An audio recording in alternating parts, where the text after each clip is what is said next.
नमस्कार। बोल हिंदुस्तान में आपका स्वागत है। राजस्थान जहां एक तरफ कोरोना महामारी से लड़ रहा है, वहीं राजस्थान की राजनीति गलियारों में हलचल मची हुई है।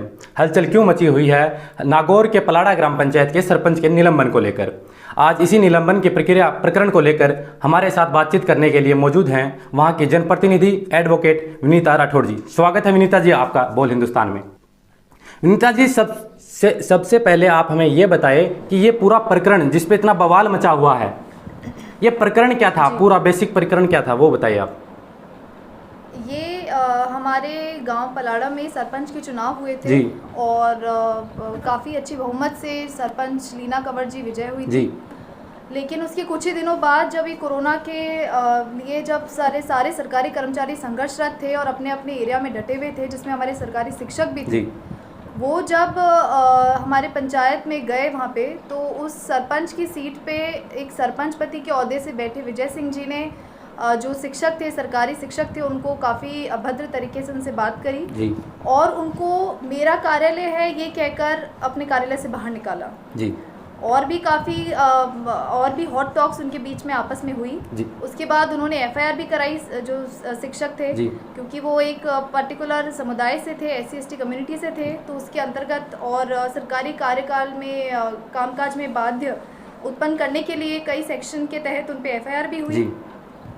तो उसके बाद ये जो है बाद में अच्छा हुआ कि दोनों के बीच में समझौता भी हो गया, आपसी बैठ के उन्होंने लेकिन विनीता जी इस प्रकरण को लेकर कुछ लोग राजनीति कर रहे हैं, राजनीतिक रोटियां सेकने का काम कर रहे हैं, उनको लेकर आप क्या कहेंगे? मैं उनसे यही कहना चाहूँगी, ये जो पूरा प्रकरण है उसको एक जाट राजपूत लड़ाई में तब्दील कर धमकियाँ दी जा रही हैं, बार बार सोशल मीडिया के माध्यम से धमकियाँ दी जा रही हैं, उनको लेकर आप जी हाँ, मैं वही कहना चाहूँगी। इसको आप एक सरकारी तरीके से अगर देखेंगे तो बहुत बेहतर होगा, क्योंकि हर एक गांव में हर एक कम्युनिटी का सरपंच जीतता है और ये एक सरकारी प्रक्रिया है। बीजेपी कार्यकाल में भी कई सरपंच सस्पेंड हुए थे। उनको जो हमारी जो सरपंच महोदय है, उनको पंचायती राज एक्ट 1994 के सेक्शन 38 क्लॉज 1 के तहत निलंबित किया गया है। वो ये कहता है कि जब कोई सरपंच अपने कार्य करने में असक्षम हो जाए, असक्षम कैसे हो जाए कि खुद नहीं बैठ के उनके जो प्रतिनिधि हैं वो वहाँ पर बैठ रहे हैं, और वही उस वीडियो में हुआ जो वायरल हो रखा है। तो उसके तहत जो हमारे सरकारी ऑफिसर्स हैं, उन्होंने जब ये इतने वायरल हुआ तो उसको अपने संज्ञान में लिया, उनको नोटिस भी दिया गया, उनको 10 दिन का टाइम भी दिया गया अपना पक्ष रखने के लिए। तो क्यों ऐसे बयानबाजी हो रही है कि बिना सुने सरपंच को निलंबित किया गया? ऐसा कतई नहीं है, उनको पूरा मौका दिया गया था, 10 दिन का समय दिया गया था अपनी बात रखने का। तो अब विनीता जी, ये जो जनप्रतिनिधि का प्रकरण था, ये जो इनको निलंबित किया गया था, ये पूरा प्रकरण स्टेज वाइज आप हमें समझा सकते हैं कि ये प्रकरण पे कार्रवाई कैसे किया जाता है? ये पंचायती राज के अंडर आता है, ये ऐसा तो कैसे प्रक्रिया होती है इसकी? जी, जब भी कोई भी जो सरपंच है वो पंचायती राज एक्ट अधिनियम है 1994 उसके तहत आते हैं। उसमें अगर कोई भी सरपंच कैंडिडेट असक्षम हो जाता है, मतलब अपने कार्य ना करके अपने प्रतिनिधि को सौंप देना, इस तरीके से अगर वो असक्षम हो जाता है तो 38 क्लॉज 1 के तहत उस पर कार्रवाई हो सकती है। वही कार्रवाई प्रशासन ने ली और जब तक ये कार्रवाई चलती है उस दौरान तक जो कैंडिडेट होता है, सरपंच होता है, उसको सस्पेंड रखा जाता है 38 क्लॉज 4 के तहत। क्योंकि जब तक ये कार्रवाई चलेगी, अब उसको वो सही है गलत है वो तो प्रूफ करना पड़ेगा, उस पर अगर कोई एलिगेशन लगे हैं तो उसका भी तो कोई निष्कर्ष निकालना पड़ेगा। तो तब तक जब वो निकलता है तब तक उसको सस्पेंड रखा जाता है। तो मैंने पिछले वीडियो में भी कहा था, suspension is not a punishment. अगर वो दोष मुक्त हो जाएंगी तो मैंने बोला है उनको सेवा करने का पूरा मौका मिलेगा, और अगर वो दोष उन पे पाया जाता है तो वो निष्कासित भी कर दी जाएंगी। तो इस पूरे एक प्रोसीजर को आप सरकार पे छोड़ दीजिए, आप एक सरकारी प्रक्रिया पर छोड़ दीजिए, इसे जाट राजपूत मत बनाइए, क्योंकि इसका बहुत ही गलत परिणाम भुगतने को मिलेगा। एक दूसरी चीज़ मैं कहना चाहूँगी कि जब जो विजय सिंह जी हैं वो अपने जो शिक्षकों के साथ उनकी जो अनबन हुई थी, वो जब बैठ के बात करके सुलझा सकते हैं, तो क्यों वो इस मुद्दे को एक वीडियो वायरल करके गलत तरीके से पोर्ट्रे करके वो क्यों ये दिखाना चाह रहे हैं? बार बार जो धमकियां दी जा रही हैं उसमें बताया जा रहा है कि लीना कंवर शिक्षित है, वो राजपूत है इसलिए उसको हटाया गया है, वो शिक्षित है इसलिए उसको हटाया गया है। तो लेकिन शिक्षित है तो फिर उनके पति उनके पद का दुरुपयोग क्यों कर रहे हैं? उनको तो एक्शन लेना चाहिए था, क्या उन्होंने एक्शन नहीं लिया? और नहीं लिया तो क्यों नहीं लिया? जी जी जी हाँ, उनको उस पे एक्शन लेना चाहिए था। उनको लगा था अगर उनके हस्बैंड भी गलत करें, क्योंकि मैंने अपने पिछले वीडियो में बताया था कि ये सिर्फ राजस्थान की कहानी नहीं है, ये ऑल ओवर इंडिया की कहानी है। कई सरपंच पति ऐसे उनको कई तो ऐसे हैं कि सरपंच ने खुद ने, एक महिला सरपंच ने खुद ने अपने पति पे केस कर रखा है कि ये मेरे कार्यकाल में बाधा उत्पन्न करता है।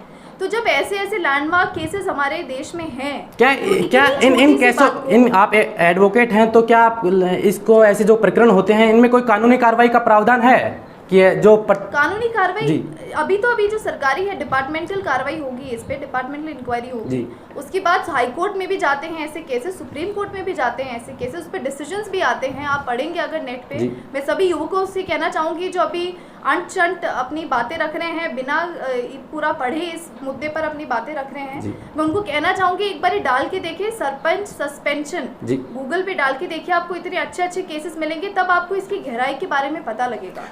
बजाय इसको एक जाट राजपूत की लड़ाई बनाने के उसमें, अगर आप इसको और डिटेल में पढ़ेंगे तो आपको समझ आएगा। कुछ लोग हैं, राजनीतिक लोगों की बात करें, कुछ संगठन विशेष के लोगों की बात करें, तो वो बार बार ये आरोप लगा रहे हैं कि लीना कंवर जो सरपंच है उनको अपना पक्ष रखने का सही समय नहीं दिया, मौका नहीं दिया, और उनसे पहले ही निलंबन कर दिया गया। तो क्या उनको मौका नहीं मिला? नहीं, ऐसा नहीं है। पूरा according to the procedure, according to section 38 of Panchayati Raj act 1994 उनको अपनी बात रखने का पूरा मौका दिया गया। अब दूसरी चीज़ ये है कि जो कई भाजपा नेता इसमें आ रहे हैं, जिनको वो भी अपनी थोड़ा ईगो पे ले रहे होंगे, क्योंकि कई भाजपा नेता मिलकर सरपंच लीना कंवर को उन्होंने जिताया है, तो वो इसमें लिख रहे हैं कि वो इनएक्सपीरियंस थी। अच्छा। मुझे नहीं समझ आता इनएक्सपीरियंस का क्या मतलब होता है। अगर वो पढ़ी लिखी है तो वो फर्स्ट ऑफ ऑल इनएक्सपीरियंस कैसे हो सकता है? बिल्कुल। दूसरी चीज़, सरपंच जो है वो पब्लिक सर्वेंट की कैटेगरी में आता है। तो पब्लिक सर्वेंट, आप अगर सरकारी कर्मचारी भी ले लीजिए, वो जिस दिन अपने ऑफिस में कदम रखता है उस दिन से उसका कार्यकाल चालू हो जाता है। तो वो इससे नहीं बच सकता। अगर वो गलत काम करेगा तो उसे सस्पेंशन का वो भुगतना पड़ेगा। वो ये नहीं कह सकता कि मैं इनएक्सपीरियंस था, क्योंकि उस दिन से आपका वेतन भी चालू हो जाता है, उस दिन से आपके जो पावर्स है वो भी चालू हो जाते हैं। तो आप इसकी आड़ में नहीं हो सकते कि मैं इनएक्सपीरियंस थी। आपको मदद करने के लिए, अगर सरपंच महोदय को मदद करने के लिए ग्राम सेवक होते हैं जो काफ़ी नॉलेजेबल होते हैं, काफ़ी पढ़े लिखे होते हैं। वैसे ही पंचायत समिति में हमारे बीडीओ साहब होते हैं जो प्रधान को मदद करते हैं। तो ये जो एक बोला जा रहा है कि वो इनएक्सपीरियंस थी, कोई मीटिंग्स नहीं हुई थी, तो आपने तो अपने अधिकारों का प्रयोग कर लिया, पावर्स का प्रयोग तो कर लिया, लेकिन जब आप पे कानूनी कार्रवाई की बात आई तो आप इसकी आड़ ले रहे हो कि आप इनएक्सपीरियंस। नागौर के विनीता जी, नागौर के सांसद हनुमान बेनीवाल, राष्ट्रीय लोकतांत्रिक पार्टी के सुप्रीमो, वो भी इन सरपंच के पक्ष में आए हैं। उन्होंने कहा है कि ये गैर लोकतांत्रिक तरीका है इनको निलंबन करने का, तानाशाही पूर्ण तरीका है। तो क्या आपको लगता है ये वाकई गैर लोकतांत्रिक तरीका है? मैंने जैसे पहले बोला उनको, मैं अब सभी को बोलूंगी, जिसको ये लग रहा है गैर लोकतांत्रिक है और जिसको लग रहा है इसमें विधायक का रोल है, वो कृपया करके पंचायती राज अधिनियम पढ़ें, उसकी सेक्शन 38 जो है उसको थोड़ा पढ़ें, गहराई से पढ़ें, उसको जानें। सिर्फ पहली बार पलाड़ा में नहीं हुआ है ये चीज़, या ये आप सबको लग रहा होगा कि पहली बार कोई सरपंच निलंबित हुई है, ऐसा नहीं है। ना ही इसे महिला के वो बोलते हैं ना, आप इसको हैरेस कर रहे हो, वो भी एक महिला हैरेसमेंट का भी इसको मोड़ ना दें, क्योंकि जो ये पूरा मामला उठा था, ये तब उठा था जब महिला सरपंच ने कई वीडियोस उन्होंने भी बना के वायरल किए थे। मुद्दा उस वक्त ये था कि वो 2-3 लड़के जो आए थे वो महिला सरपंच से अपनी कुछ एक ग्रीवेंस है वो लेकर आए थे। तो अच्छा तब होता कि जब महिला सरपंच उनसे पूछती कि भाई क्या दिक्कत है, उसकी बजाय उन्होंने वीडियोस बना दिए और गलत तरीके से चीज़ें पोर्ट्रे कर रही हैं। जी, हमारे पास भी हमने भी जब ये मुद्दा उठाया था तो हमारे पास भी अभी तक काफ़ी फ़ोन आ गए हैं पूरे राजस्थान प्रदेश भर से। कई बार एक दो फ़ोन धमकियों के भी आए हैं। ऐसी बात नहीं है कि अगर हम सच्चाई दिखाएंगे तो वो सामना करना पड़ेगा, लेकिन कई लोग कह रहे हैं कि आप हकीकत बता रहे हैं। हम पक्ष जानने की कोशिश कर रहे हैं, हम कनेक्शन जानने की कोशिश कर रहे हैं। हम बार बार यही कह रहे हैं कि लोग, अगर ये प्रकरण में किसी का भी हाथ है तो कानून की सहायता लीजिए, संविधान बना हुआ है, आपको हक दिया हुआ है। आप लोगों को क्यों डाइवर्ट कर रहे हैं, क्यों बांट रहे हैं समाज को? जो ये तो इन लोगों के लिए जो ये धमकियां दे रहे हैं, मैं उनसे कहना चाहूँगी, हमारी जो सरकार है लॉ एंड ऑर्डर को सबसे प्रायर पे रखती है, आप समझ रहे हैं। और आप ऐसा कोई भी काम इस मोटिव से नहीं कर सकते कि हम एक तानाशाह की तरह से यहाँ पे, अब वो दिन गए, वो पुराने दिन थे जब एक तानाशाह की तरह से लोग अपने बयान दे देते थे या कुछ भी बोल देते थे या कुछ भी कर जाते थे। ये एक कानूनी प्रक्रिया है जो फॉलो हो रही है और इसे उसी तरीके से अगर समझा जाएगा तो दोनों पक्षों के लिए ही ठीक रहेगा। और अगर फिर इसे सही में ही जातिवाद बना दिया जाएगा तो ऐसे कई चीज़ें हैं जो हम भी उजागर कर सकते हैं। जब मान सिंह जी का कार्यकाल रहा था 10 साल तक, ऐसी कई चीज़ें हैं जो राजपूत समाज जो दबा हुआ है हमारे गांव में पलाड़ा में, उनको ये कहकर ठुकरा दिया जाता है कि वो एक कि आपने किसी पर्टिकुलर उसको आपने सपोर्ट कर दिया। मतलब एक independence of thoughts, independence of expression हमारे यहाँ नहीं रही है। पलाड़ा को राजनीतिक अखाड़ा बनाया जा रहा है। आपने कहा भी था कि इसको अखाड़ा बनाया जा रहा है। जब मैंने पिछला चुनाव जब लड़ा था, विजय लीना कंवर जी के आगे लड़ा था और मैं वहाँ से जीती भी थी, पंचायत समिति का चुनाव लड़ा था, उसमें भी मान सिंह जी का बहुत रोल था। वो खूब प्रचार के लिए आए थे। इस इलेक्शन में भी वो खूब उन्होंने उनका प्रचार किया। मेरे लिए तो कोई नहीं आया। मेरे लिए मैंने किसी विधायक को नहीं बुलाया, मैंने किसी से वो नहीं मांगी, क्योंकि मैं जानती हूँ कि मैं शिक्षित हूँ तो मैं अपनी लड़ाई खुद लड़ सकती हूँ, मैं अपना इलेक्शन खुद लड़ बिल्कुल सकती हूँ। अपने मुद्दों पर आपने बात रखी है, आप अपने एजेंडे रखिए जनता के सामने, जनता जरूर चुनेगी। अभी जो हालात हैं वो जाति पाति से, धर्म से ऊपर उठकर लोग सोचने लगे हैं, अपने विवेक का काम करते हैं, वोट डालते हैं। तब विनीता जी, एक आरोप हमें सूत्रों के आधार पर पता चला है कि कुछ लोग कह रहे हैं कि वहाँ के पलाड़ा पंचायत की बात करें कि सरपंच के पति हैं वो, उनको कह रहे हैं कि हम आपका कोई काम नहीं करेंगे क्योंकि हमें वोट नहीं दिया है, आगे भी 5 साल तक कोई काम नहीं करेंगे। तो ऐसे क्या वाकई ऐसे कोई मामले हैं या फिर जो हमें पता चला वो? ऐसे बहुत मामले हैं। मेरे पास भी कई के फ़ोन आए थे। मैंने वीडियो साहब से भी इस बारे में बात करी थी, तब उन्होंने कहा था कि अगर ऐसा कुछ होता है आप डायरेक्टली उनको मेरे पास भेजिए। मतलब एक राजपूत समाज दूसरे ही राजपूत समाज को ऐसी धमकी दे रहा है कि मैं, क्योंकि तुमने मुझे वोट नहीं दिए तो मैं तुम्हारा 5 साल तक कोई काम नहीं करूँगा। मतलब एक सरपंच जो होता है वो पूरे गांव का सरपंच होता है। जैसे विधायक पूरे अपने एरिया का विधायक होता है, वैसे सरपंच भी पूरे गांव का सरपंच होता है। तो एक निष्पक्ष तरीके से अगर वो एक सरपंच अपनी सरपंचाई करेंगे, श्रीमती लीना कंवर जी करेंगे, तो उनको सब सपोर्ट करेंगे, मैं भी सपोर्ट करूँगी। लेकिन जहाँ गलत है वहाँ अगर हम गलत को गलत नहीं बोलेंगे तो हमारा एक पढ़ा लिखा होने का पूरा जो मोटिव है, जो हमारा वो एक्सप्रेशंस, व्यूज़ ऑफ एक्सप्रेशंस है, वो हम नहीं रखेंगे तो फिर कोई सेंस नहीं रह जाता, फिर तो भेड़चाल वाली बात हो जाएगी। और अगर इस जी बिल्कुल जी जैसा कि हमारे एक संविधान है, कानून है, उसके ऊपर उठकर हमें ये ऐसा कुछ नहीं करना चाहिए कि हमें गालियां दे, समाज को लड़ाएं। तो ऐसे लोगों को आप क्या कहेंगे? और प्रशासन इन लोगों पे कार्रवाई क्यों नहीं करता है अभी तक? क्यों वायरल करता है ऐसी चीज़ें? वायरल होने से पहले कार्रवाई क्यों नहीं हो जाती है, ताकि एक समाज में सकारात्मक संदेश जाए कि ऐसी कोई बात कहेगा, भड़काने वाली बात कहेगा तो उस पर प्रशासन एक्शन लेगा। देखिए आजकल सोशल मीडिया का यूज़ एक अनपढ़ से अनपढ़ बड़ा दुरुपयोग हो रहा है इसका। अनपढ़ से अनपढ़ आदमी भी कर रहा है और पढ़े से पढ़े लिखा भी आदमी कर रहा है। अपने अपने मेंटल लेवल के अकॉर्डिंग वो अपने सोशल मीडिया का यूज़ कर रहा है। अब अगर उस सोशल मीडिया के थ्रू वो इस तरह की टिप्पणियां करते हैं तो कई अब मैं पिछले वीडियो में बोला था कि उनको कई कानूनी कार्रवाई का सामना करना पड़ सकता है, लेकिन वही है कि वो अभी नहीं, प्रशासन नहीं करता है कार्रवाई, कई बार नहीं करता है कार्रवाई, और ऐसे लोगों को बढ़ावा मिलता है और ये समाज में द्वेषता फैलाते हैं, युवाओं को भड़काते हैं, एक दूसरे के खिलाफ करते हैं। जो हमें इस समय कोरोना जैसी महामारी चल रही है, इसी में भी ये राजनीति कर रहे हैं। तो प्रशासन को सख्त कानून का प्रयोग करके उन पर कार्रवाई करनी चाहिए, क्यों नहीं कर रहा है? ऐसा नहीं है, प्रशासन कार्रवाई करेगा।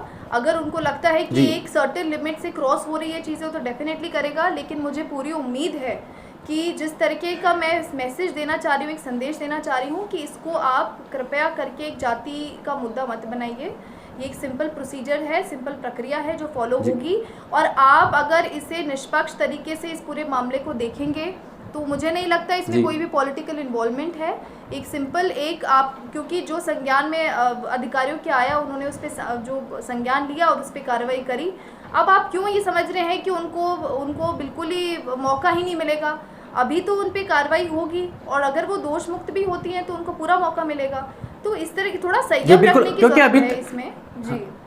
जी निलंबन ही किया गया है, उनको बर्खास्त नहीं किया गया है, उन पे कार्रवाई होगी। आप सहायता लीजिए, आप प्रशासन के खिलाफ उन पे आवाज़ उठाइए, उनको कहिए। आप मैंने वही बोला कि अगर उनको लगता है, अगर ऐसा जो कि नहीं है, अगर उनको ऐसा लगता है कि विधायक का रोल है तो वो जाके मामले को सुलटाएं, rather than spreading wrong news and abusing।